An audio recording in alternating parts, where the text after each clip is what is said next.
Header here, number 14, qualified 7th with the team owner there, Dave Roberts.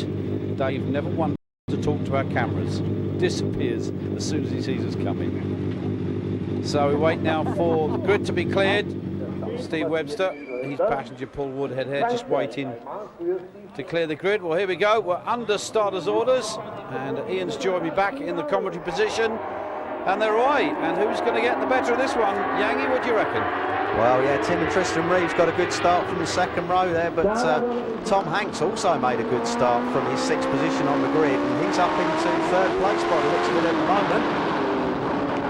Well, he was. I think that was Van Gils that just cut his nose off to take that 3rd position, so that means Tom will be down in 4th place because we're on board with Tom Hanks as we take a little tour around this unusual circuit here in Schleiz.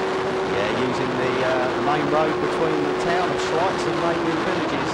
But yeah, that was a really aggressive move by Van Gils on the second corner to get in front of Hanks, and they're looking at a determined move as well.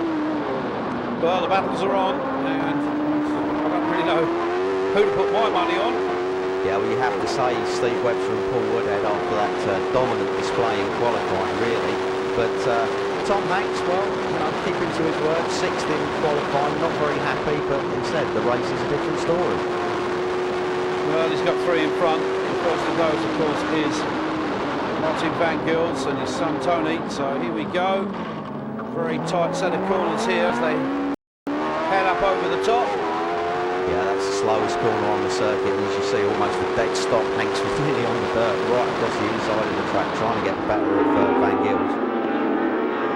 So as they come through this little set of S's, and they will come up to the start and finish to start the 2nd lap. And as the rest of the field make their way through, it is still young Reeves out front on that M&M outfit with his brother Tristan. So, and of course the multi-world champion there right behind number 10. Oh, big moment for Van Gils.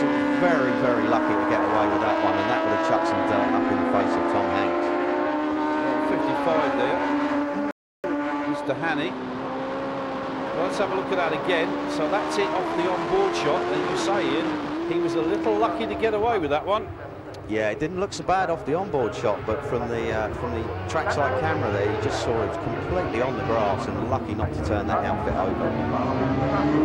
Well, number 1, Taro Mann, and then Pekka Koismanen, reigning champions.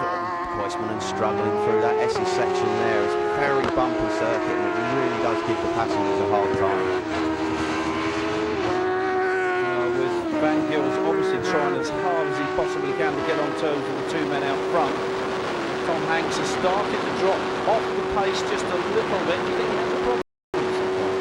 No, I think he's just seen Van Gils in front of him and wants to have a bit of distance on that, on those kind of antics. But no, the 3 machines in front, the LCR Suzuki's pretty identical machinery, and the Yamaha R1 power of Tom Hanks just really isn't quite up to the same specification, and he's struggling. You can see under braking, Tom Hanks closing up all the time, but as soon as they get back onto the straights, the distance just opens up. Of course, Tom using relatively quite old Yamaha engines in that outfit as well, and that's not helping his cause.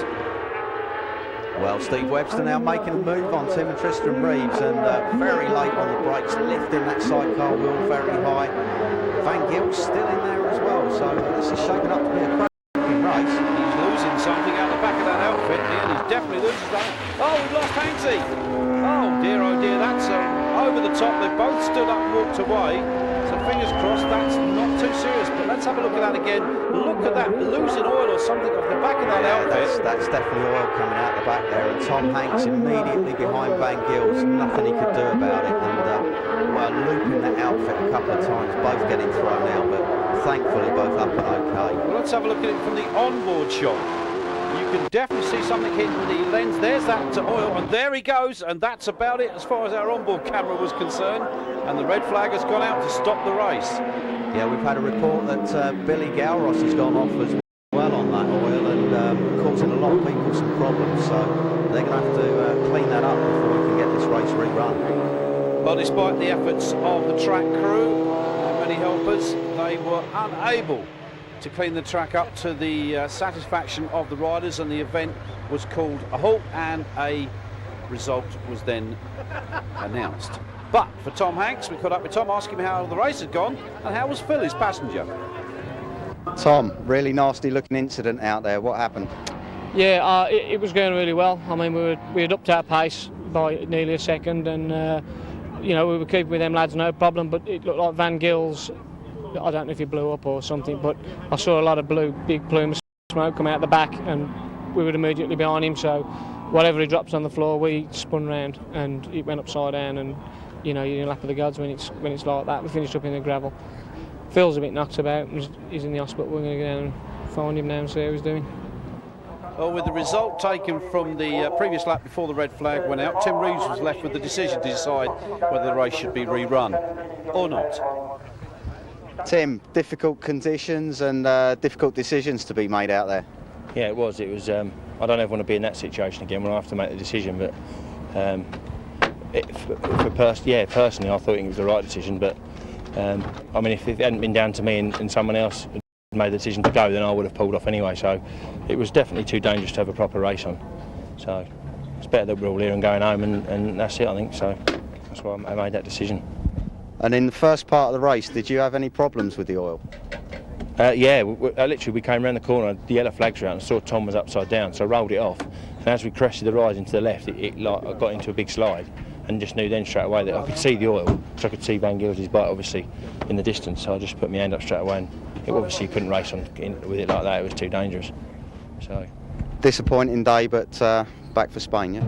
Yeah, definitely. Yeah, I mean, obviously it's a bit of an anti-climax, but yeah, what can you say? Spain will be right, won't it? Well, Webster and Woodhead still lead the standings with Hanks and Biggs in second and Reeves in third. Next round goes from Cartagena in Spain.